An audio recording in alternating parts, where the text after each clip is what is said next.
Her laugh cut through the ambient chatter of the party like a silver blade, drawing my attention across the crowded room.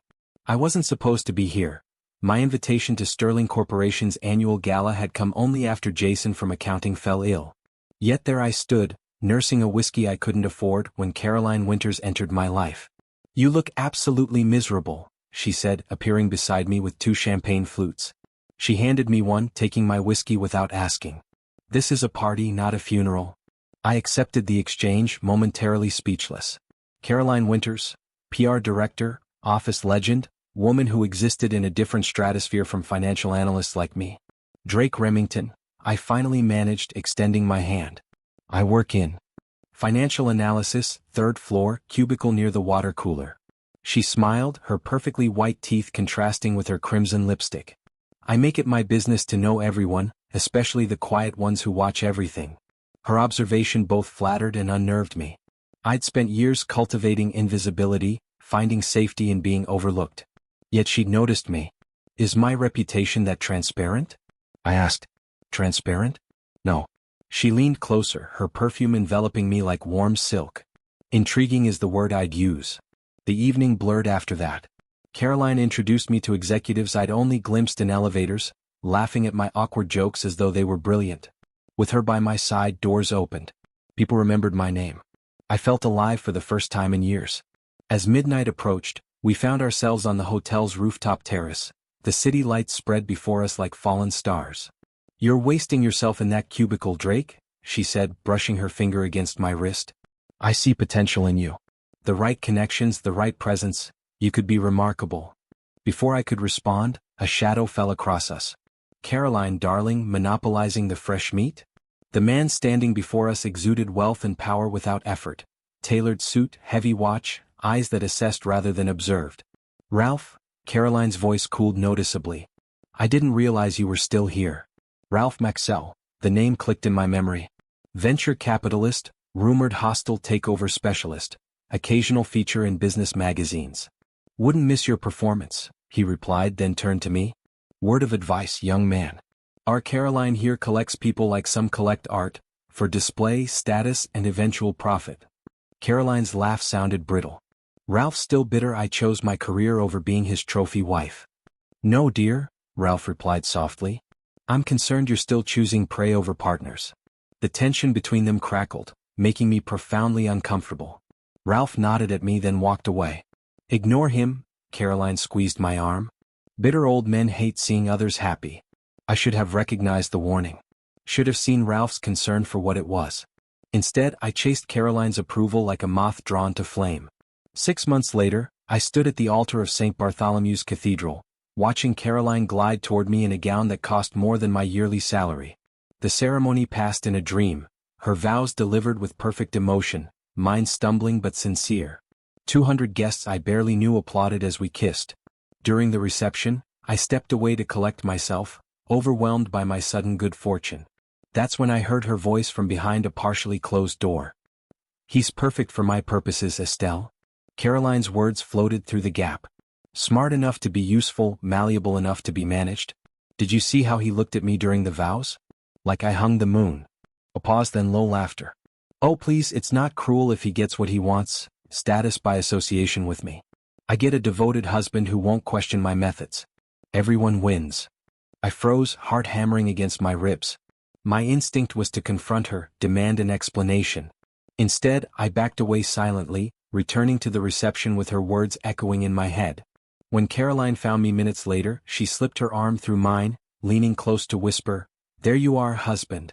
Wasn't trying to escape already, were you?"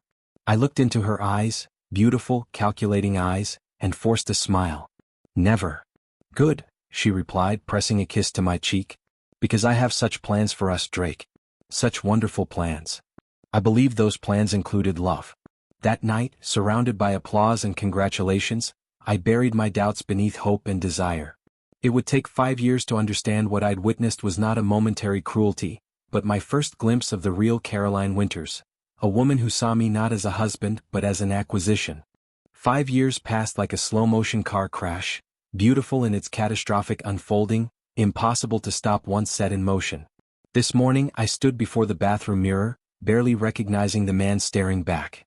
Designer suit hanging perfectly on my frame, expertly trimmed hair showing the first strands of gray at 37. Success had transformed me physically. The promotion to senior financial strategist at Sterling Corporation had doubled my income and halved my free time. "Drake, darling, the Hendersons will be at the charity gala tonight," Caroline called from her dressing room. "Gerald mentioned something about a position opening on the hospital board. You should speak with him." I adjusted my tie, another Italian silk piece Caroline had selected. "I have the quarterly projections due tomorrow. I might need to leave early." The clicking of her heels announced her arrival before she appeared in the doorway, already dressed in a midnight blue gown that probably cost more than my first car. "Projections can wait," she said, her voice honey-coated steel. "Connections can't. Besides, the house payments don't make themselves. Our house, 8,000 square feet of imported marble, designer furniture, and handcrafted fixtures that felt more like a museum than a home. Every surface showcased Caroline's taste: Italian wallpaper, French antiques, crystal that caught the light in calculated patterns. Beautiful, cold, and impossibly expensive. "Of course," I conceded, as I always did. "I'll speak with Gerald." Caroline approached, adjusting my already perfect tie. "That's my good husband. Not like Richard Chin. Did you hear Melissa caught him cheating? With his assistant, so predictable." She smoothed my lapels, her fingers lingering. "You'd never disappoint me like that, would you, Drake?" The question wasn't really a question. It was a reminder of the script we both followed. "Never," I assured her, the lie familiar on my tongue. She patted my cheek with cool fingers. "This is why you're perfect. Reliable. Not like those flashy investment bankers who crack under the first sign of pressure." Another reminder of my inadequacy, wrapped as a compliment. I'd learned to recognize them years ago, these subtle digs disguised as praise. "Caroline's specialty." "Tyler called," I said, changing the subject. "The new security system is ready for installation tomorrow." Caroline's smile tightened almost imperceptibly. "That odd little programmer friend of yours? I still don't understand why we couldn't hire a proper security firm. Tyler developed this system himself. It's more advanced than anything on the market." "Fine," she conceded with a sigh. "But I don't want him staying for dinner this time. He spent an hour talking about blockchain last month. Absolutely dreadful." I nodded, not mentioning that Tyler's system included features only I knew about, cameras and monitoring capabilities that Caroline wasn't aware of. Small rebellions had become my specialty. "Did I mention Samantha Wilson tried to contact me again?" Caroline said, her voice shifting to concerned victim as she applied lipstick. "That woman needs professional help." "Your old colleague from Harrison Media?" I asked, though I knew exactly who she meant. "Former colleague," Caroline corrected. "The one with the unhealthy fixation. HR finally terminated her after she made those ridiculous accusations." Samantha Wilson. I'd researched her after Caroline first mentioned the psychologically unstable woman who had become obsessed with her. What I'd found painted a different picture: stellar performance reviews, industry awards, and a sudden, unexplained departure after questioning financial discrepancies in one of Caroline's PR campaigns. "Maybe she's just looking to reconcile," I suggested carefully. Caroline's eyes flashed. "She's looking to cause trouble. Some people can't accept when they're beaten, Drake. They lash out, make accusations, try to tear down what others have built." She stepped closer, her perfume enveloping me. "Promise me you'll block her if she contacts you. She's manipulative, twists things to sound believable." "I promise," I lied again, making a mental note to create a separate email account to reach out to Samantha myself. Later that evening, as our driver navigated through evening traffic, Caroline reviewed the night's objectives on her tablet. "The mayor will be at table 7. Make sure to mention your work on the Economic Development Committee. The Changs are considering a donation to the Children's Foundation. I've seated them near us. And stay away from Ralph Maxwell if he shows up. That man still carries a grudge." I nodded, watching the city lights blur past the window. 5 years of these events, these performances. 5 years of Caroline systematically eliminating anyone from my life who wasn't beneficial to our trajectory. My college friends deemed too uncouth, my parents too middle-class in their sensibilities, my former colleagues too limited in their ambitions. My golden cage grew more luxurious as it grew smaller, until Caroline became my world. Exactly as she had planned that night, I overheard her speaking to Estelle. "Are you listening, Drake?" Her sharp tone pulled me back. "Always," I replied with a practiced smile, playing my part in this elaborate charade we called a marriage. What Caroline didn't know was that while I played the role of devoted husband, I was beginning to write a different script altogether. One where the dutiful spouse might finally break free. The first sign was perfume, not Caroline's signature Chanel but something richer, more sensual. It clung to her blouse when she returned home late one Tuesday, a whisper of evidence easily denied. "Client dinner ran long," she explained, slipping past me with a distracted kiss. "The Westwood account is proving challenging." I nodded, not mentioning that Michael Westwood had called the house earlier looking for her, confused about their rescheduled meeting. The second sign came a week later, a diamond tennis bracelet I'd never seen before, glittering on her wrist at breakfast. "Do you like it?" Caroline asked, noticing my gaze. "The foundation board gave it to me for securing the Anderson grant. 18 carats. She rotated her wrist, sending light dancing across our kitchen. "You don't mind, do you? I'd have mentioned it sooner, but you've been so busy with those projections." The foundation had a strict policy against gifts valued over $200, a policy Caroline herself had helped draft. But questioning her would only trigger calculated outrage, tears, and eventually accusations of my jealousy or insecurity. I'd learned that lesson years ago. "It's beautiful," I said instead, returning to my coffee. The third sign came at the Sterling Foundation's annual charity ball.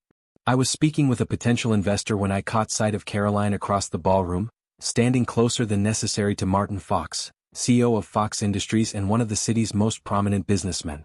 It wasn't their proximity that stopped me mid-sentence. It was the familiar intimacy in how she touched his arm, the way her body angled toward his, the private smile they shared. I'd seen that smile before in the early days of our relationship, before I became a line item in her life's ledger. "Excuse me," I murmured to the investor, moving casually toward a better vantage point. Martin's wife Eliza stood nearby, a quiet woman with sad eyes who seemed to fade into the background of her husband's charismatic presence. She watched them too, her fingers tightening around her champagne flute, her expression resigned rather than surprised. Our eyes met briefly. Something passed between us, a flicker of shared understanding, quickly extinguished as she looked away. Later that evening, as we rode home in silence, I studied Caroline's profile in the shifting shadows of passing streetlights. She was texting rapidly, her face illuminated by the blue glow of her phone. "Who's that at this hour?" I asked lightly. "Estelle," she replied without looking up. "Details for tomorrow's foundation meeting." Another lie. I'd seen Estelle leave with her husband an hour before we departed. That night, I lay awake beside Caroline, listening to her measured breathing.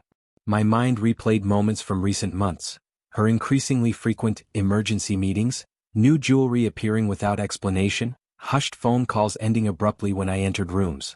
The business card I'd been carrying for weeks seemed to burn in my nightstand drawer. Max Chong, private investigator, a contact passed to me by a colleague after a corporate espionage scandal. "Just in case," he'd said, his expression suggesting he knew more than he was telling. The next morning, I made my first of what would become many entries in a small notebook, documenting dates, times, and inconsistencies. Second Tuesday of the month, Caroline claimed dinner with Westwood Group, actual whereabouts unknown. 3 separate restaurant reservations at Lawn under her maiden name. 4 Seasons suite charged to her personal credit card. Small pieces of a puzzle I wasn't sure I wanted to complete. A week later, Caroline announced we were hosting dinner for Estelle and William Hudson. "Just keep the conversation on their recent trip to Bali," she instructed as she arranged flowers in our dining room. "William hates discussing work." Dinner progressed predictably until dessert, when William, loosened by expensive wine, mentioned the foundation's upcoming audit. "Nothing to worry about," he assured, missing Caroline's sharp glance. "Standard procedure for organizations receiving federal grants." "Federal grants?" I asked. "I thought the foundation was privately funded." A moment of awkward silence fell before Estelle laughed too brightly. "Well, yes, primarily. But Caroline worked magic with that HHS application. Tell him, Caroline." Caroline's smile never faltered.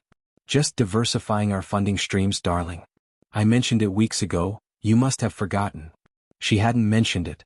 And as chief financial officer of the foundation, William Hudson would be responsible for managing those funds.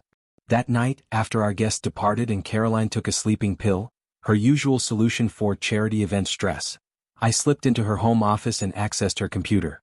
Tyler's security system had given me her passwords months ago, another small rebellion in my increasingly double life. What I found confirmed my suspicions and worse, Dozens of emails between Caroline and Martin Fox, some romantic, others discussing financial transactions through the foundation. References to offshore accounts, property acquisitions, and someone called the Commissioner. I was so absorbed that I didn't hear the door open. "What are you doing?" I turned to find Caroline standing in the doorway, her voice deadly quiet, her eyes entirely clear despite the sleeping pill she'd supposedly taken. "I could ask you the same question," I replied, turning the screen toward her. "About Martin Fox. About the foundation money. About all of it." For one unguarded moment, surprise flashed across her face, not at being discovered but at my defiance.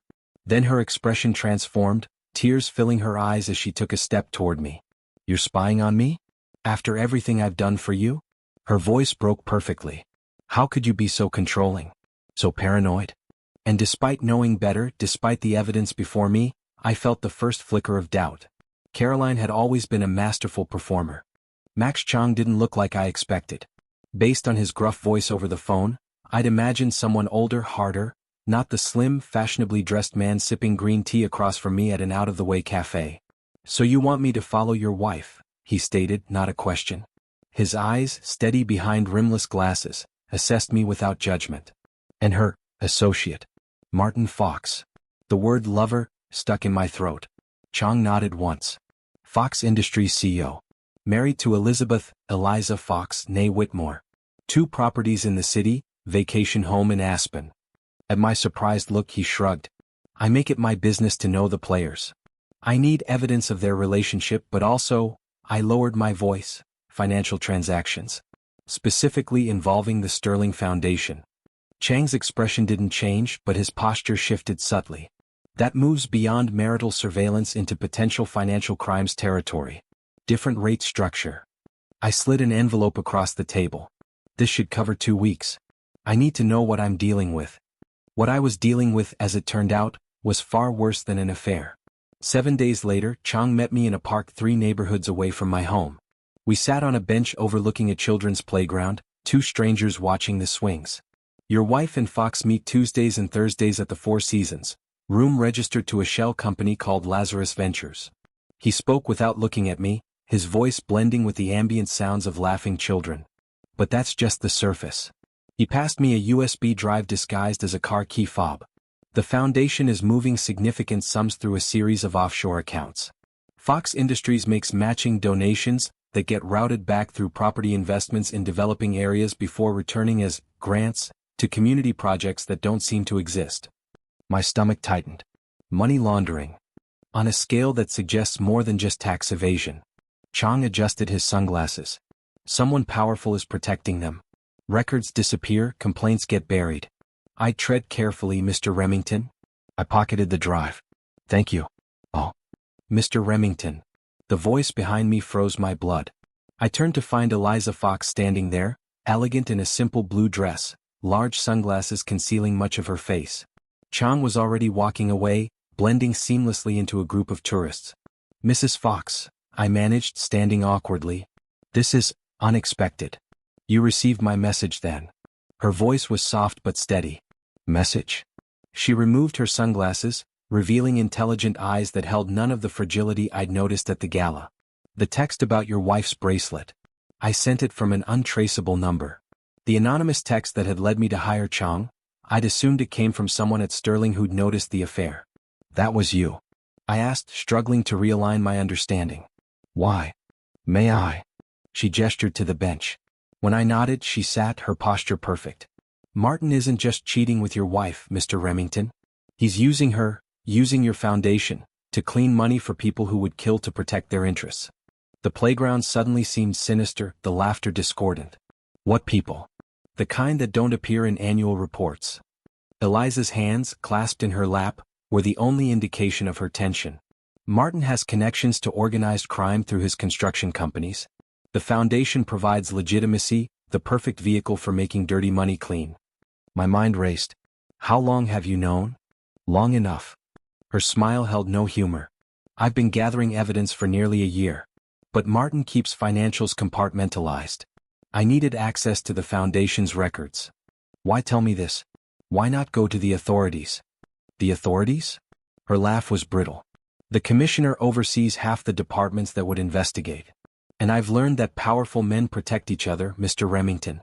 I need allies, not institutions. The commissioner, the same name from Caroline's emails. I want to show you something, Eliza said, opening her phone to display property records.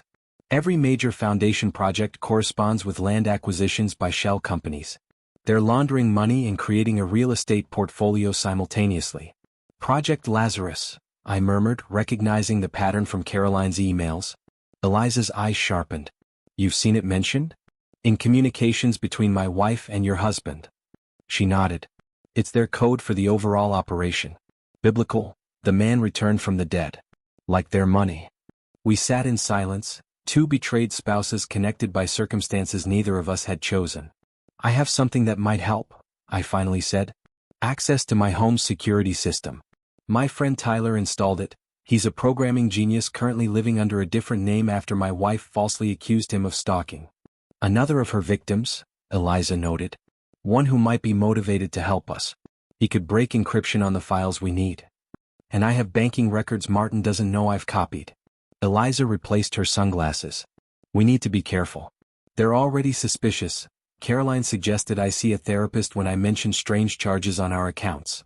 Gaslighting is her specialty, I said bitterly. As we exchanged secure contact information, I felt a shift in my universe, from helpless victim to active participant in my own revenge. One more thing, Mr. Remington, Eliza said as she stood to leave. Martin has killed to protect his interests before. An investigative reporter made to look like a robbery. Caroline may not realize how dangerous he truly is. She's not as innocent as you think, I replied. Eliza's smile was sad. None of us are anymore. I watched her walk away, my new ally in a war I hadn't known I was fighting until now. I noticed Caroline watching me more carefully in the weeks that followed. Little things, questions about my late nights at the office, casual inquiries about my meetings, her hand lingering on my laptop after I'd closed it. You seem distracted lately, she remarked one evening as we prepared for bed, her voice honeyed with false concern. Is everything all right at work? Just the Henderson acquisition, I lied, matching her pretense of normalcy. The numbers aren't adding up. She studied me in the mirror as she removed her earrings. You know you can tell me anything, Drake. That's what marriage is about, trust. The irony nearly made me laugh. Instead, I kissed her cheek, inhaling the now familiar scent of Martin's cologne beneath her perfume. I know. I'm fine, really. In truth, I was anything but fine. Tyler had returned to my life, now living under the name Connor Reed after Caroline's false stalking allegations had destroyed his reputation in the tech industry. Together with Eliza and Chong, we'd established an encrypted communication system and were slowly piecing together the extent of Project Lazarus.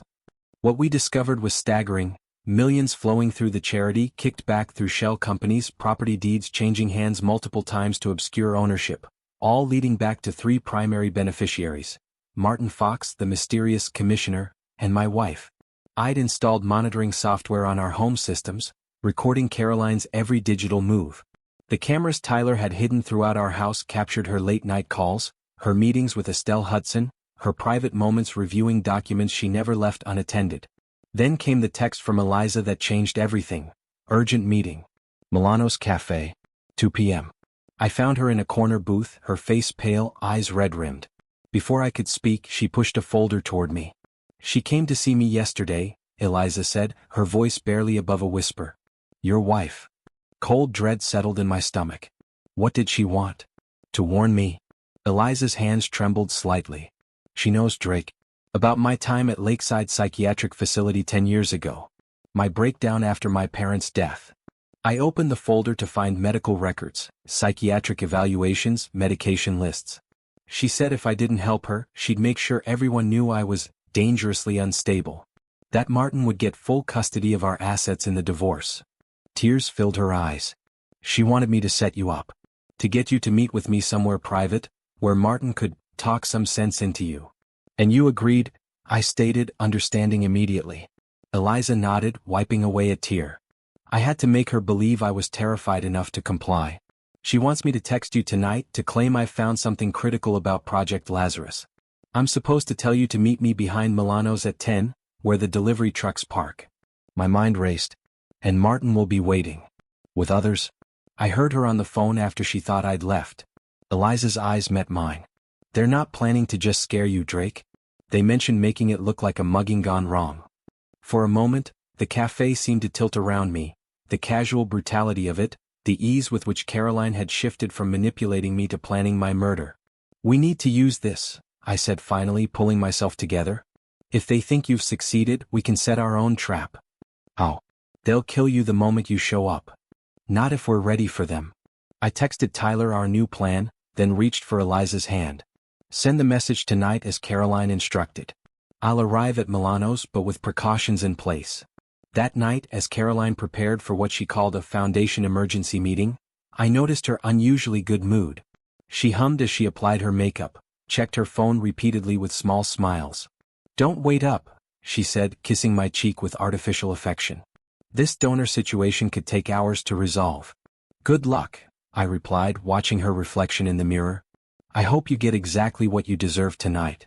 Her eyes met mine, searching for hidden meaning, but I'd learned from the master. My face revealed nothing but supportive husband concern. After she left, I contacted Chong, confirming our arrangements.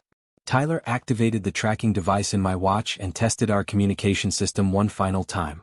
At 9:45, I parked a block from Milano's, my heart hammering against my ribs.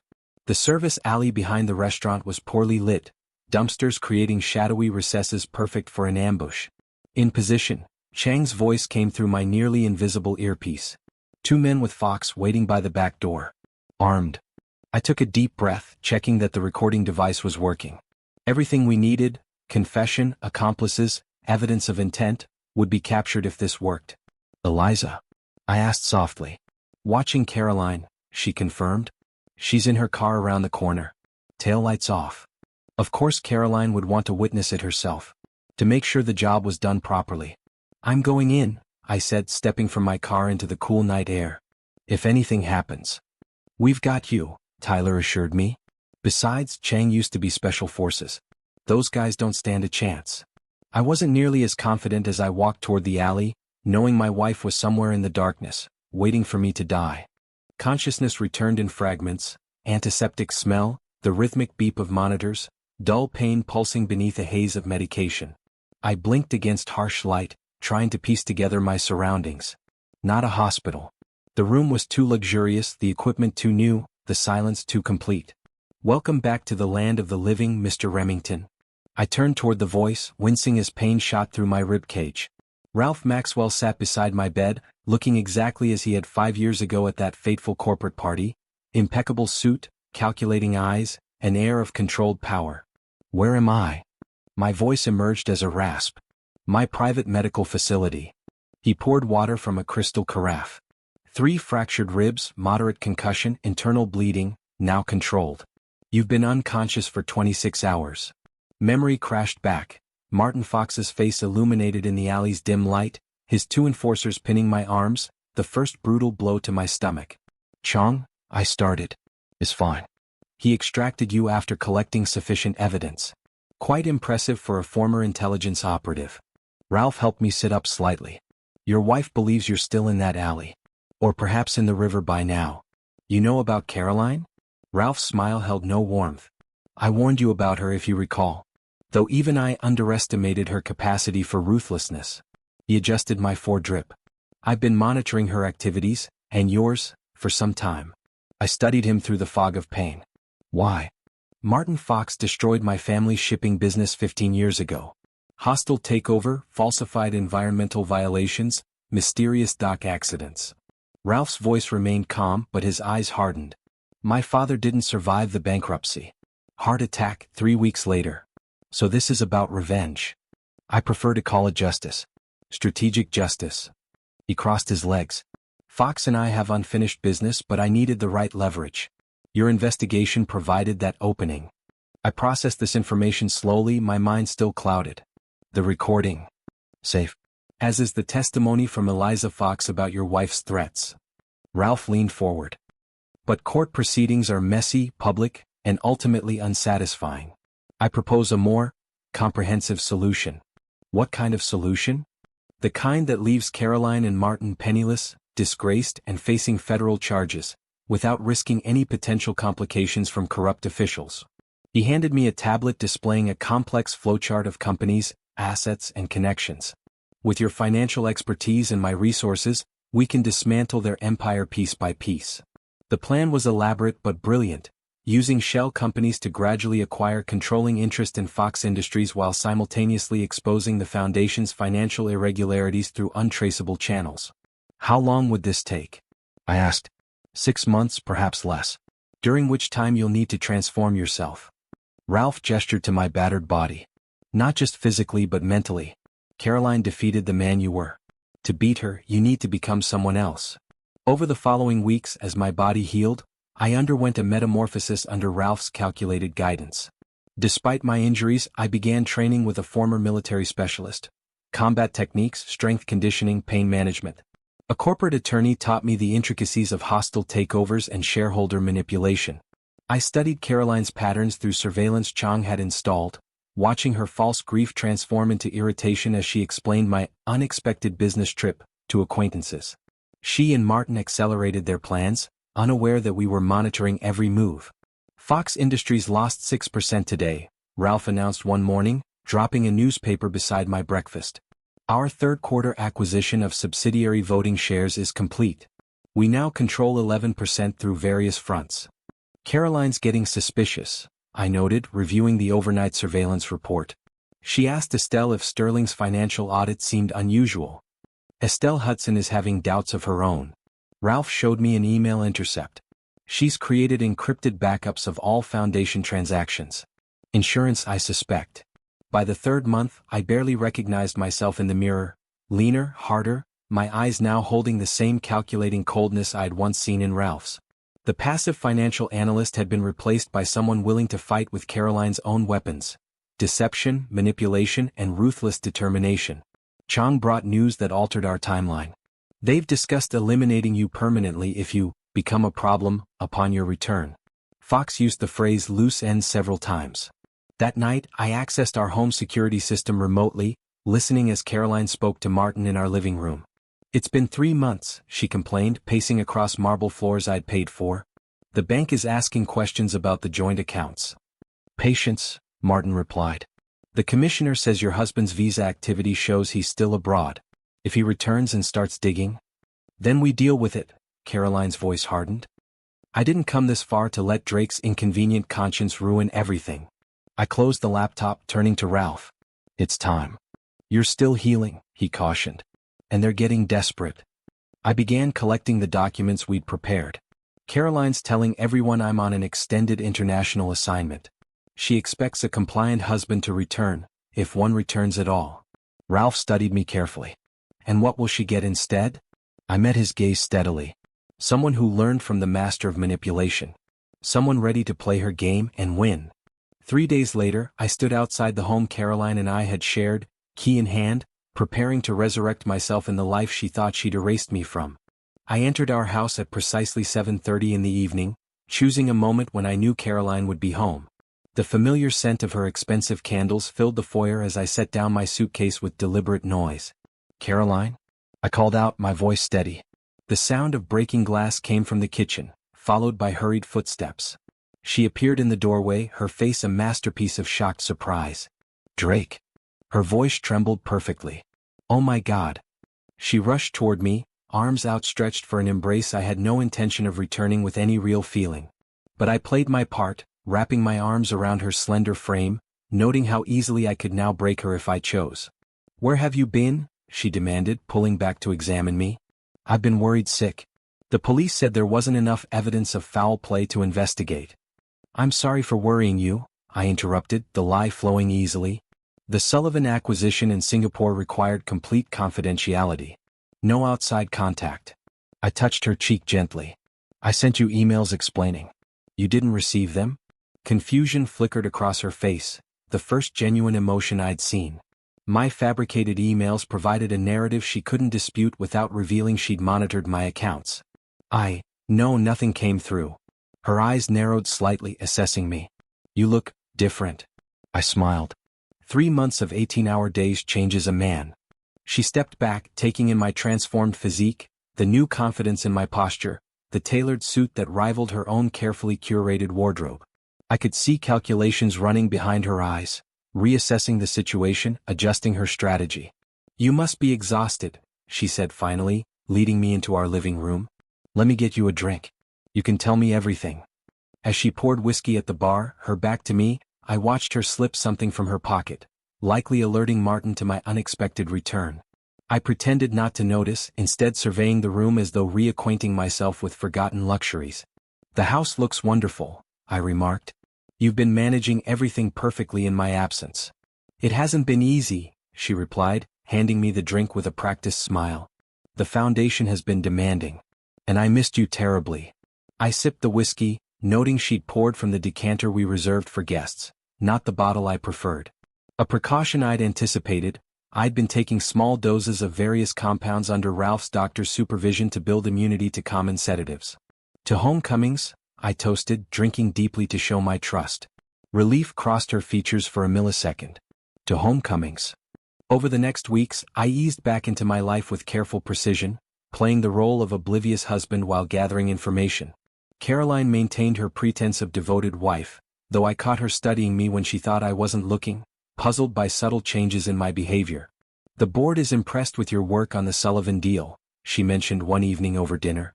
"Martin Fox himself commented on it at the foundation meeting." "Did he?" I kept my tone casual. "I'd like to meet him properly sometime. His reputation precedes him." "I could arrange something," she offered too quickly. "Perhaps dinner next week?" "Perfect." I reached for her hand across the table. "I've been thinking about becoming more involved with the foundation. My financial background could be useful." Alarm flashed behind her eyes before being carefully masked. "That's thoughtful, darling, but you're already so busy with Sterling. The foundation is my project." "All the more reason to support you," I insisted gently. "We're partners, aren't we?" The word hung between us, heavy with unspoken meaning. "Of course," she conceded, her smile not reaching her eyes. The following day I made my first major move.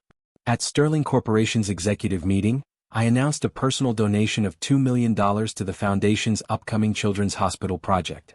"My wife's passion has become my own," I told the assembled board members, several of whom served alongside Caroline on the foundation board. "Sterling should be at the forefront of community investment." News of the donation spread quickly. By evening my phone buzzed with a text from Eliza. "They're panicking. Called emergency meeting. $2 million would require immediate action on their part, too large to simply pocket, too public to ignore. They would need to process it through their laundering system quickly." That night, Caroline worked late in her home office. Using Tyler's security system, I watched her speaking urgently with Martin via video call. "We need to expedite the West Side property transfer," she insisted. "Drake's donation complicates the timeline." "It's too soon," Martin argued. "The commissioner hasn't secured the zoning change." "Then find another route. $2 million can't sit idle without raising flags." I smiled as I closed the laptop. Every transaction they made now would be tracked by Tyler's sophisticated monitoring system. Every property transfer would be documented by Chang's investigators. Every call would be recorded. As I prepared for bed, Caroline finally emerged from her office, her composure nearly restored. "Everything all right?" I asked innocently. "Just foundation business." She slipped beside me in our bed. "Your generous donation has created quite a stir." "I hope that's a good thing," I replied, turning off the light. "Of course," she murmured, her hand resting on my chest. "You've always been full of surprises." In the darkness I allowed myself a small smile. She had no idea how surprising I could be. The article appeared at 6 in the morning, prime time for financial markets preparing to open. "Irregularities discovered in Fox Industries' quarterly reports," ran the headline in the Wall Street Journal. The piece detailed discrepancies between reported earnings and actual performance metrics, hinting at potential investor fraud. By 7, pre-market trading showed Fox Industries down 12%. By noon they'd lost 32% of their value. "Unbelievable," I muttered, feigning shock as I showed Caroline the news on my tablet over breakfast. "Someone must have leaked internal documents." Caroline's hand froze midway to her coffee cup. "What makes you say that?" "These figures are too specific to be speculation." I scrolled through the article. "Look, exact variances between the Valencia project estimates and actual expenditures. That's confidential board information." Her face remained composed, but her pulse visibly quickened at her throat. How unfortunate for Martin Fox. Indeed. I set down the tablet. The board's called an emergency meeting today. Ralph Maxwell might finally get his revenge after all these years. Ralph Maxwell? Her voice sharpened. What does he have to do with this? I shrugged innocently. Old corporate rivalry. Everyone in finance knows Fox pushed Maxwell Shipping into bankruptcy years ago. Ralph's been waiting for Fox to stumble ever since. Caroline stood abruptly, checking her watch. I need to make some calls. Foundation business. Of course. I smiled pleasantly. I'll be late tonight, quarterly reviews with Sterling's executive committee. As soon as she left the room, I activated the surveillance app on my phone. Caroline paced our bedroom, phone pressed to her ear. We have a problem, she hissed. The journal has internal numbers. No, that's impossible. William wouldn't dare. Well, someone did. A text from Ralph arrived. Fox arriving at office. Appears agitated. Security team activated. The first domino had fallen. That afternoon, Eliza sent a message. M blames you for leak. C defending herself. Meeting ended in shouting. Perfect. I met Tyler at a secure location to review our progress. Once a nervous programmer, he now approached our operation with clinical detachment, his personal vendetta against Caroline driving his precision.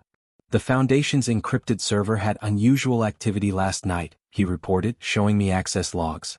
Someone copied financial records to an external drive. Estelle creating more backups, I speculated. She senses the ship is sinking. Also, the commissioner reached out directly to Fox. Tyler played a brief audio clip, an angry male voice demanding to know, what the hell is happening with my investments? Identify him yet? Voice analysis suggests Police Commissioner Frank Donovan, but it's not conclusive. I nodded. Keep monitoring. Phase 2 begins tomorrow. The next morning, every board member of the Sterling Foundation received an anonymous package containing partial documentation of financial discrepancies, just enough to raise serious questions without revealing our full hand. Caroline returned from the emergency board meeting looking pale and shaken. Rough day? I asked, pouring her a larger-than-usual glass of wine. She took it without comment, downing half in one swallow. Someone's targeting the foundation. Sending malicious misinformation to the board. What kind of misinformation? Nothing important, she dismissed with forced casualness. Accounting errors easily explained. Should I be concerned? My donation is perfectly safe, she snapped, then immediately softened. I'm sorry, darling. It's just been stressful. Estelle is being particularly difficult. I raised an eyebrow. Estelle? I thought she was your closest ally. Caroline's laugh held a bitter edge. Apparently loyalty has its limits. William's nervous about the audit, and she's choosing her husband over 20 years of friendship. That's disappointing, I sympathized. But perhaps understandable. Marriage should come first. Her eyes flashed momentarily before she controlled her expression. Yes, of course. 3 days later, a feature article appeared in the city's major newspaper. Tech professional speaks out, how Caroline Remington destroyed my career. Tyler's story, told under his real name, detailed Caroline's false stalking allegations and the resulting devastation to his professional reputation. The article included testimonials from former colleagues and time-stamped evidence contradicting Caroline's claims. It stopped short of mentioning the Foundation or Martin Fox, focusing solely on Caroline's personal vendetta against a man who had politely declined her advances. I left the newspaper prominently displayed on the kitchen counter. When Caroline found it, her reaction was everything I'd hoped for, blind, uncontrolled rage. This is slander, she shouted, storming into my home office. That pathetic little creep is lying. He followed me for months, sent inappropriate messages. Caroline, I interrupted calmly, I've never seen you this upset. It's just a newspaper article. He's trying to destroy my reputation. Her carefully maintained poise had completely vanished. My work at the Foundation will stand on its own merits, I finished, standing to embrace her. She stiffened in my arms. Unless there's something I should know? She pulled away, studying my face with new suspicion. What does that mean? I maintained an expression of innocent concern. Just that your work speaks for itself. No one who knows you would believe these accusations. Caroline's phone buzzed with an incoming call. Martin's private number displayed on the screen. She glanced at it, then back at me, conflict evident in her eyes. You should take that, I encouraged. It might be important foundation business. As she left to answer the call, I opened my laptop to review the latest report from William Hudson, now secretly cooperating with our investigation in exchange for immunity. His statement to the prosecutor was devastating, detailed accounts of every fraudulent transaction, every falsified report, every directive from Caroline and Martin. The Foundation's emergency board meeting was scheduled for tomorrow. By then, Martin and Caroline would be fighting each other as much as their external enemies. Divide and conquer, the oldest strategy in warfare and still the most effective. District Attorney Catherine Morales possessed the no-nonsense efficiency of someone who'd built her career prosecuting corruption. Her office was sparse, functional, with a single window overlooking the courthouse steps. "This is substantial," she acknowledged, reviewing the files I'd provided. "But prosecuting people with these connections is complex. Which is why we're here," Ralph interjected smoothly. "Rather than taking this to the FBI or submitting it anonymously." She raised an eyebrow. "And your interest, Mr. Maxwell?" "Justice," he replied without hesitation. "Martin Fox has destroyed lives for decades behind a veneer of respectability. My father's included." Morales turned to me. "And you, Mr. Remington? This is your wife we're discussing." Caroline stopped being my wife the moment she arranged to have me beaten and left for dead. I met her gaze steadily. The woman I married never existed. The DA studied me, perhaps searching for hesitation. Finding none, she nodded. "I'll need sworn statements from everyone involved. You, Mrs. Fox, Mr. Chong, Mr. Lee, and especially Mr. Hudson." "They're ready to testify," I confirmed. "We have recordings of every statement." She closed the file. "I'll convene a grand jury by week's end. In the meantime, maintain your normal routines. No unusual activity that might alert them." As we left the courthouse, Ralph received an alert on his phone. "It's time. The Fox Industries board is convening." Across town, in the gleaming Fox Industries headquarters, Martin Fox faced the culmination of our financial strategy. Ralph and I had spent months acquiring controlling interest through shell companies, blind trusts, and proxy investors. Today those shares would vote as one. "Keep me updated," I told Ralph as we parted. "I need to maintain appearances at home." That evening, I prepared dinner as if it were any normal Tuesday. Caroline arrived looking distracted, her phone buzzing continuously. "Everything all right?" I asked, pouring her usual glass of wine. "Fine," she snapped, then visibly composed herself. "Just foundation matters. Nothing important." My phone discreetly vibrated with a message from Ralph. "Done. Fox removed a CO. Federal agents sealing his office." "You seem tense," I observed, setting the table. "Perhaps we should take that vacation we've discussed. Somewhere without cell reception." Caroline's laugh held an edge of hysteria. "This isn't the time for vacations." "There's never a perfect time," I countered gently. "That's why we have to make time for what matters." Her expression softened momentarily, guilt flashing across her features. For one unsettling second, I glimpsed the woman I thought I'd married, vulnerable, human. "Drake," she began, but was interrupted by the doorbell. Caroline froze. "Are you expecting someone?" "No," I replied, moving toward the foyer. "Are you?" When I opened the door, Eliza Fox stood on our doorstep, her expression resolute. Behind her, looking considerably less composed, was Estelle Hudson. "We need to speak with Caroline," Eliza stated. I stepped aside. "Of course. We were just having dinner." The color drained from Caroline's face when she saw them. "What are you doing here?" Estelle clutched her handbag nervously. "It's over, Caroline. Martin's been removed from Fox Industries. The federal authorities are involved." "What?" Caroline whispered, genuinely shocked. "Ralph Maxwell orchestrated a takeover," Eliza explained, her voice steady. "The board voted unanimously after reviewing evidence of financial misconduct." Caroline's eyes darted to me, then back to the women. "What does this have to do with me? Or the foundation?" Estelle reached into her bag, withdrawing a USB drive. "I've recorded our conversations for the past 6 months, Caroline.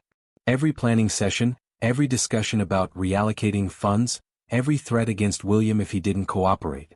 Caroline's composure cracked entirely. "You treacherous bitch. After everything I've done for you? Like what you did for me?" I interjected quietly.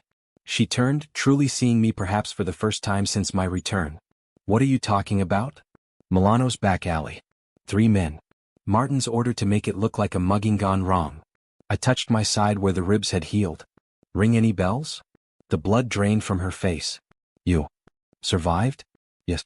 And I heard everything, Caroline. The entire confession. Your laughter as they broke my ribs. Her eyes darted toward the back door. In that moment I knew she would run. Police are already here, Eliza said as if reading my mind.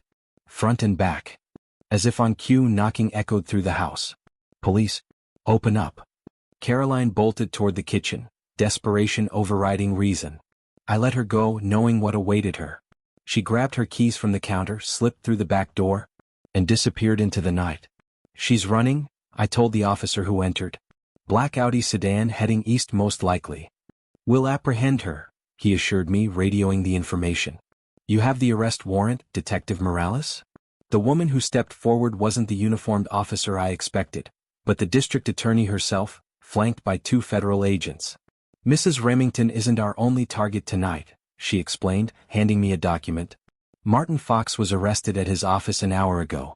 We believe they had contingency plans, possibly private transportation at Westlake Airfield. My heart raced. She's meeting him there. Units are already en route, she assured me. But we'd appreciate your presence for identification purposes. I nodded, adrenaline coursing through my veins. After months of careful planning, everything was culminating in a single night. Let's finish this, I said, following her toward the waiting vehicles. Behind me, our house, the beautiful prison Caroline had created, stood empty, its perfect facade finally revealing the rot beneath. The courthouse buzzed with anticipation on the final day of Caroline's trial. For 6 weeks, the city had been captivated by revelations of fraud, money laundering, conspiracy, and attempted murder. Today would bring the verdict and, if justice prevailed, the sentence. I sat in the front row beside Eliza, whose testimony had been particularly damaging to both Caroline and Martin. Together we'd watched as Estelle, William, Tyler, and a dozen other victims of their manipulation had recounted their experiences under oath. All rise, the bailiff announced as Judge Lancaster entered the courtroom. Caroline stood between her attorneys, immaculately dressed as always, her expression composed. To casual observers, she might have appeared confident, but I recognized the subtle tells of her anxiety, the slight tension in her jaw, the too perfect posture. Be seated, the judge instructed. Mrs. Remington, please rise for the verdict. The jury foreman, a retired accountant who had followed the financial evidence with particular attention, stood with the verdict sheet. On the charge of conspiracy to commit fraud, we find the defendant guilty. On the charge of money laundering, we find the defendant guilty. On the charge of conspiracy to commit assault, we find the defendant guilty. The litany continued, a complete sweep of convictions on all counts. Caroline's expression remained frozen, her last performance perhaps her most impressive. Then came the moment that broke her facade, when the prosecution played the recording from the alley. Her voice, cold and amused, echoed through the courtroom as she instructed Martin's men to make it convincing but not too quick. Martin's voice followed. Once this is done, the foundation money is clear.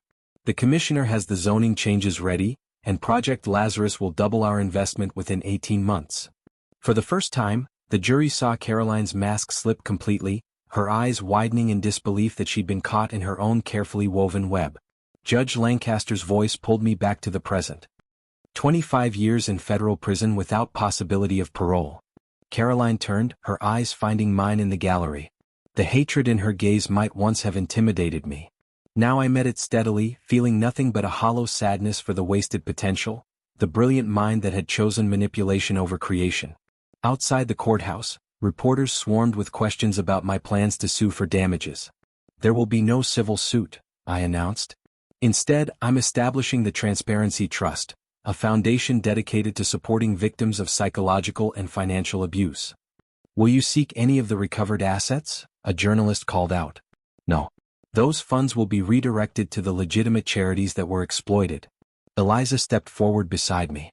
I'll be heading the reformed Sterling Foundation, with a complete restructuring and transparency measures that will prevent similar abuses in the future.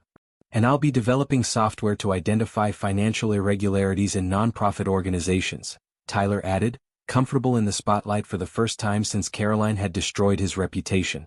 As cameras flashed, I felt a weight lifting, not just from the victory but from the opportunity to create something meaningful from the wreckage of Caroline's schemes.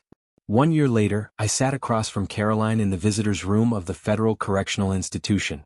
The designer clothes and perfect makeup had been replaced by a prison uniform and bare face that revealed new lines of bitterness. "Why are you here?" she asked, her voice hollow. I placed a small box on the table between us. "To return this."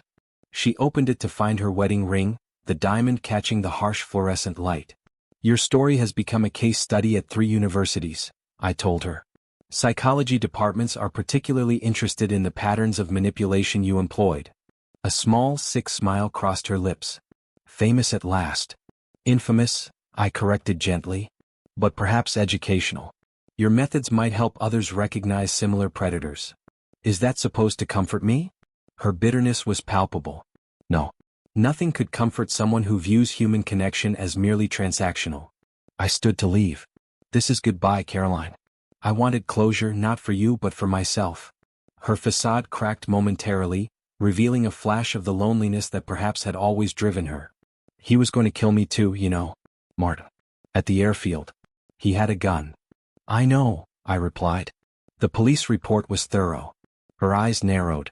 "Yet you still came to see me sentenced." "Justice isn't about revenge, Caroline. It's about consequences." As I walked away, she called after me, "Was any of it real for you, Drake? All those years?" I paused, considering the question seriously. "Yes. That was the difference between us." 5 years later, I stood in Hudson Park, renamed after William's death from cancer the previous year. My work as an ethics consultant had taken me around the world, helping corporations identify and prevent the kind of fraud Caroline and Martin had perfected. "Drake." I turned to find Eliza walking toward me, more relaxed than I'd ever seen her during our conspiracy days. The foundation under her leadership had become a model of transparency and effective charitable work. "I thought that was you," she smiled, stopping beside me. "It's been what, 2 years?" 3, I corrected. Singapore conference. We stood in comfortable silence, watching children play on equipment donated by the Reformed Foundation. "How are you really?" she finally asked. "Better," I replied honestly. "The nightmares have stopped." "You. Building something good helps," she said. "It doesn't erase the past, but it gives it purpose."